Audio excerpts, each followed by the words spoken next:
ఇప్పుడు ఒక్కసారి ఆ బిల్డింగ్ చూస్తే మీకు ఒక ఐడియా వస్తుంది.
నెక్స్ట్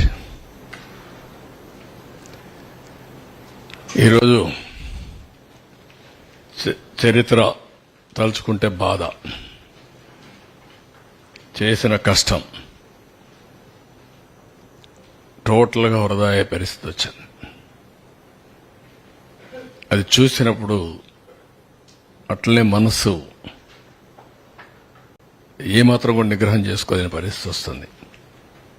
ఇంత కష్టపడితే ఈ మార్గం చేశారేంటి దుర్మార్గం అంటే జాతి ద్రోహం. ఇది నాకు కాదు, నేను నిమిత్త మాత్రుణ్ణి, ప్రభుత్వం నిమిత్త మాత్రం. ఆ రోజు మాకు ఈ అవకాశం వచ్చింది. వచ్చిన అవకాశాన్ని సద్వినియోగం చేసి తద్వారా మళ్లీ ప్రజలు నిలదొక్కోవాలి, రాష్ట్రం నిలబడాలి అనే ఉద్దేశంతో ముందుకు పోయాం. 10 ఏళ్లు రాజధాని లేదు. బైఫర్కేషన్ యాక్ట్ కూడా 10 years టైం ఇచ్చి కామన్ క్యాపిటల్ హైదరాబాద్ ఉంటుందని చెప్పి ఈరోజు హైదరాబాద్ కూడా క్యాపిటల్ అయిపోయింది. మనకు రాజధాని లేని పరిస్థితి వచ్చింది. ఇన్వెస్టర్స్ ప్రపంచం అంతా నమ్మకాన్ని కోల్పోయారు. మేము కష్టపడచ్చు, కానీ పెట్టుబడి పెట్టడానికి సహకరించడానికి వచ్చే వ్యక్తులు రారు. ఇప్పుడు సింగపూర్ గవర్నమెంట్ వాళ్ళతో మాట్లాడాలి, వస్తారా రారా? అంత ఈజీగా రారు. వాళ్ళ అనుభవం వాళ్ళకుంది. మన కోసం వాళ్ళు డబ్బులు పోగొట్టాల్సిన పని లేదు. ఇలాంటి రాష్ట్రాలు, ఇలాంటి దేశాలు కొన్ని వందలు ఉన్నాయి వాళ్లకు.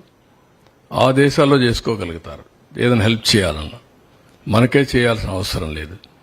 రెండోది, పెట్టుబడులు పెట్టే వాళ్ళందరికీ ఈ రోజు బాగానే ఉంది, మళ్ళా ఈ భూతం ఇక్కడ ఉంటుంది కదా, ఈ దుర్మార్గుడు ఉంటాడు కదా, ఉన్నప్పుడు రేపు కథ ఏంటి, మేమెందుకు రిస్క్ చేయాలి మీ రాష్ట్రానికి అనే ఆలోచన ఉంటుంది. ఒక బ్రాండ్ ఇమేజ్ మొత్తం సఫర్ అయిపోయింది. ఎవరిని అడిగినా ఇంకా కూడా ఆలోచిస్తాం, చేస్తాం, అన్ని బాగానే ఉన్నాయి, మీ ట్రాక్ రికార్డు బాగుంది, మీ రాష్ట్రంలో మళ్ళా నమ్మకం ఏంటి మాకు, మీరు ఎట్లా అష్యూరెన్స్ ఇవ్వగలుగుతారు అని అడిగే పరిస్థితి వచ్చింది. This is the case study. ఒక వ్యక్తి అధికారాన్ని తీసుకుని భావితరాల భవిష్యత్తు నాశనం చేశాడు. ఒక శాపంగా మారాడు. ఏ పాపం చేశారండి ఈ రాష్ట్రంలో ఉండే ప్రజలు? రాజధాని లేదు అని చెప్పుకొని పాపం ఏం చేశారు వీళ్ళు? ఇక్కడుండే వాళ్ళు ఒకే అవకాశాల కోసం బయట పోతే పర్లేదు, కానీ ఇక్కడ అవకాశాలు లేక బయట పోవాల్సిన కర్మ ఏం పట్టింది? తెలివితేటలు లేవా?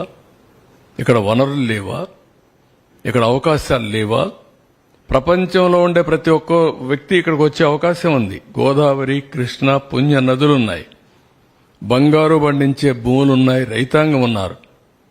Andhra Pradesh rice bowl of India, దేశానికి అన్నం పెట్టిన రాష్ట్రం ఇది. తీర ప్రాంతం భారతదేశంలో నెంబర్ 1 ఇది. 1000 కిలోమీటర్లు ఈస్ట్ కోస్ట్ లో సన్ రైజ్ స్టేట్ ఇది. ఎన్నో పోర్ట్లు. మళ్లీ ఈరోజు ప్రపంచం అంతా పోయి రాణించే యువత ఈ రాష్ట్రంలో ఎలాంటి అవకాశాలు లేకుండా అయింది. ఇది చాలా బాధ. ఇంట్రాస్పెక్ట్ చేసుకోవాలి. ఇలాంటి వ్యక్తులు ఇలాంటి ప్లేస్ని రాజకీయాల్లో ఉండడానికి అర్హత ఉందా అనేది ప్రజలు ఆలోచించాలి. ఈ ఆవేశంగా నేను మాట్లాడడం కాదు, ఏదో మమ్మల్ని ఇబ్బంది పెట్టారని నేను ఆలోచించడం కాదు. కానీ 5 కోట్ల ప్రజల భవిష్యత్తు కోసం పదే చెప్తున్నా, మీరు మరిచిపోకుండా ఆలోచించుకోవాల్సిన అవసరం ఉంది. ఇలాంటి వ్యక్తి ఇలాంటి పోస్టుకు అర్హుడా, రాజకీయాలకు అర్హుడా అని కూడా ప్రజలు ఆలోచించుకోవాల్సిన అవసరం ఉంది. మళ్ళీ ఎన్ని జరిగాయి పీడకలాలు. Now rebuild. ఎట్లా రీస్టార్ట్ చేయాలి, ఎట్లా రెస్టోర్ చేయాలి ఇన్వెస్టర్స్ కాన్ఫిడెన్స్, బ్రాండ్ ఇమేజ్ మళ్ళా అంచెలంచెలుగా నమ్మకాన్ని ఎట్లా కల్పించాలి. Vision to create a world class capital which Boost the image of the state and improves the confidence of the people. మళ్ళా ప్రజలకు నమ్మకం రావాలి, మళ్ళీ రాష్ట్రం నిలబడాలి. ఇది ఒక ఎగ్జాంపుల్గా ఇక్కడి నుంచే ఎక్కడైతే బూడిద చేసిన ఈ ప్రాంతం నుంచే మళ్ళా బంగారు భవిష్యత్తుకి నాందు పలకాలి. అది డెఫినెట్గా జరగాల్సిన అవసరం ఉంది. నెక్స్ట్, అందుకే ప్రజా రాజధాని అమరావతి ఏ ఒక్కరి రాజధాని కాదు, ఏ ఒక్కరి కోసరం కాదు. అందుకే డే 1 ప్రజా రాజధాని పేరు పెట్టాం. ఉపాధి కల్పన, సంపద సృష్టి, పేదరిక నిర్మూలన, 26 జిల్లాల అభివృద్ధికి ఆదాయ వనరు మన అమరావతిగా ఉండాలి. 175 నియోజకవర్గాల యువతకు ఉద్యోగాలు కల్పించే కల్పవల్లి అమరావతిగా ఉండాలి. ప్రతి పంచాయతీ సంక్షేమానికి నిక్షేపం మన ప్రజా రాజధాని. ప్రతి తెలుగు బిడ్డ ప్రపంచంలో ఎక్కడున్నా గర్వపడే విధంగా ఉండాలి. నాది అమరావతిని చెప్పుకునే పరిస్థితి రావాలి. అందుకే డెవలప్ అమరావతి, గ్రో ఏపీ, దానికోసమే ఇప్పుడు ప్రణాళికలు తయారు చేసుకుంటున్నాం. కొత్తగా తయారు చేసేది ఏమీ లేదు. పాతగా తయారు చేసినటువంటి ఏవైతే విజన్ డాక్యుమెంట్ ఉందో, మాస్టర్ ప్లాన్ ఉందో, దాన్ని చేస్తూనే ఇంకా ఏదైనా ఇంప్రూవ్డ్ వర్షన్స్ వస్తాయో కూడా తీసుకొని ముందుకు పోతాం. That is our commitment.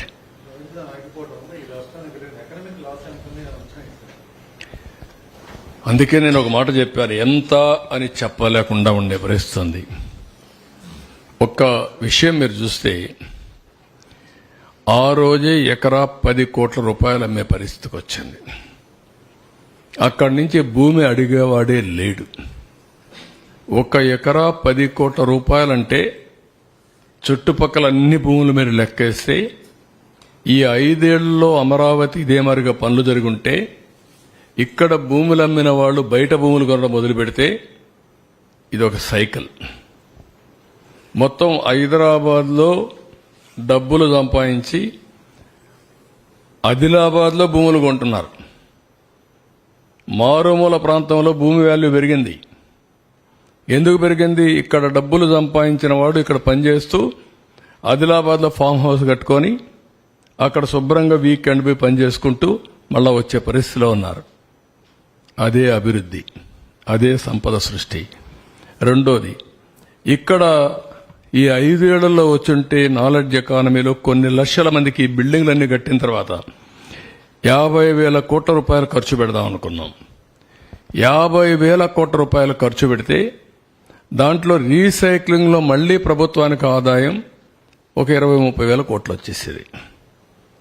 Income tax వస్తుంది, జీఎస్టీ వస్తుంది, కన్జంప్షన్లో జీఎస్టీ వస్తుంది, ఎక్స్పెండిచర్లో వస్తుంది. ఇది ఎకానమీలో ఒక ఇదినమాట. ఎకానమీ అంటే ఒకటి ఉత్పత్తి చేయాలి, ఒకటి కన్జ్యూమ్ చేయాలి, అంతే. అది ప్రోడక్ట్ కావచ్చు, సర్వీసెస్ కావచ్చు, ఏదైనా కావచ్చు. అలాంటి ఎకనామిక్ యాక్టివిటీ ఉన్నప్పుడు ఆటోమేటిక్గా ఇప్పుడు హైదరాబాద్ వచ్చింది. ఎన్నేళ్లు పట్టింది? 25 ఏళ్లు. ఎక్కడికి వెళ్ళింది? ఊహించిన పరిణామాలు వచ్చాయి. ఎట్లొచ్చాయంటే ఒక్కొక్కసారి స్టెప్ బై స్టెప్ ముందుకు పోతా ఉంటే యాడ్ అవుతా ఉంటాయి. అది యాడ్ అయ్యేది. ఆ విధంగా కొన్ని ఒక్క 8,000 ఎకరాలు, ఎకరా 20 కోట్ల రూపాయలు చేసిందనుకోండి ఇప్పటికి 10 ఏళ్లలో. What is income? 1,60,000 కోట్లు. ఒక్క 8,000 ఎకరాలు ప్రభుత్వ భూమి మాత్రమే 20 కోట్లకు మనం అమ్ముకోనంటే. ఈ విధంగా ప్రతి ఒక్కరికి వాల్యుయేషన్ పెరిగిపోతుంది, సంపద సృష్టించబడేది. లేబర్ దగ్గర నుంచి బాగా అమరావతిలో మనం పెట్టినటువంటి విట్, ఎస్ఆర్ఎం అలాంటి యూనివర్సిటీలో పేద పిల్లలు చదువుకుంటే ప్యాకేజీ 1 కోటి రూపాయలు ఇస్తున్నారు సంవత్సరం. ఇంకా తెలివితేటలుంటే ఇంకా ఎక్కువ వస్తున్నాయి డబ్బులు. అదే కదా చాలాసార్లు ఎగ్జాంపుల్ చెప్పారు.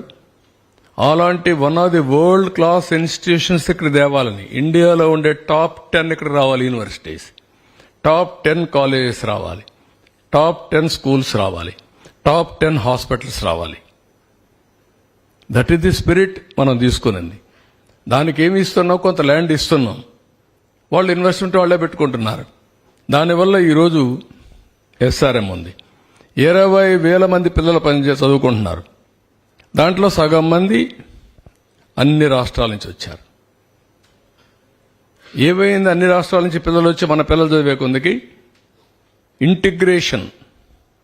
మనమే కూర్చున్నప్పుడు కొన్ని ఆలోచనలు రావు. అందరూ కూర్చున్నప్పుడు ఆ కల్చరల్ ఎక్స్చేంజ్ కానీ నాలెడ్జ్ ఎక్స్చేంజ్ కానీ ఇవన్నీ జరుగుతాయి. అందుకే మనం సింగపూర్ పంపిస్తాం, అమెరికా పంపిస్తాం మన పిల్లల్ని. అలాంటి ఇన్స్టిట్యూషన్స్ మనం క్రియేట్ చేసుకోలేకపోతే క్రియేట్ చేయగలుగుతాం. ఆ స్పిరిట్ ఇక్కడ తీసుకున్నాం. వెళ్తున్నారు కదా, ఈ అమరావతి గురించి కేంద్రం ముందు ఏమన్నా ప్రతిపాదన? అన్ని విషయాలు మాట్లాడతాం. నాట్ ఓన్లీ అమరావతి, అన్ని విషయాలు మాట్లాడతాం. మళ్లీ రాష్ట్రాన్ని పునర్నిర్మాణం చేయడానికి ఏమేమి మాట్లాడాలి, అందరం కలిసి పోటీ చేశాం. 3 పార్టీలు కలిసి పోటీ చేశాం. అదే మరి ఎన్డీఏ పార్ట్నర్స్ గా పోటీ చేశాం. వాళ్ళకు కూడా ఎక్స్ప్లెయిన్ చేస్తాం. ఎక్స్ప్లెయిన్ చేసి కేంద్ర సహకారం కూడా తీసుకొని మళ్లీ పునర్నిర్మాణం ప్రారంభం కావాలి. ఎప్పటి నుంచి ప్రారంభమైతే సార్? One by one. ఎప్పటి నుంచి మళ్ళీ వర్కులు స్టార్ట్ అవుతాయి సార్? రీబిల్డ్ చేయడానికి ఎంత టైం పడుతుంది? ఒక అంచనా ఏమైనా వచ్చిందా సార్? ఇప్పుడున్న పరిస్థితులు మనం చూసాం ఓవరాల్ గా. అంటే మీకు నేను మొత్తం ఎక్స్ప్లెయిన్ చేశాను. రియల్ గా నాకంటే బాధపడేవాడు ఎవడుండడు రాష్ట్రంలో. ఇప్పటికి కూడా నా జ్ఞాపకం, హెలికాప్టర్ తెప్పించి ప్రధానమంత్రి రాకమునపు 2 days నేను తిరిగి ఇంచ్ బై ఇంచ్ ఈ పవిత్రమైన మట్టిని నీళ్లతో కలిపింది డ్రాప్ చేస్తా వచ్చాను. Hours together. అంటే ఒక యజ్ఞం. ఆ యజ్ఞం ఎందుకు చేశాను నేను? ఈ ప్రాంతం మొత్తం పవిత్రంగా తయారు కావాలి, ఎలాంటి శక్తులు అడ్డుపడకూడదు, దుష్ట శక్తులు కడాన వీళ్ళు దుష్ట శక్తులు కొన్ని వీళ్ళ ఎక్కడ దిష్టి తగులుతుందేమో, అది కూడా తగలకూడదు అనుకున్నాం. కానీ మనం ఎన్ని చేసినా ఆ దుష్ట శక్తుల నుంచి అమరావతి కాపాడుకోలేకపోయాం. దట్ ఈస్ ది ఫియర్, బాధ, ఆవేదన. But God is great. సరే, రైతులకు సంబంధించి 10 సంవత్సరాలు యాన్యుటీ పీరియడ్ అయిపోయింది కదా, మళ్ళీ దాన్ని ఎక్స్టెన్షన్ చేసే అవకాశం ఏమైనా? అన్ని ఆలోచిస్తామండి. ఆలోచించి అందరితో మాట్లాడాక అందరి అభిప్రాయాలు తీసుకొని ఏం చేయాలో వాళ్ళకి న్యాయం చేస్తాం. ఈ పునరుద్ధరణ పనులు ఎప్పటి నుంచి స్టార్ట్ అవుతాయి సార్? నిన్నటి నుంచే స్టార్ట్ కావాలి. ఎప్పటి నుంచి స్టార్ట్ అయ్యేది లేదు, స్టార్ట్ చేయాలి. నేను అధికార యంత్రాంగానికి చెప్పాం, నారాయణ గారికి ఉన్నారు, దే విల్ స్టార్ట్. సార్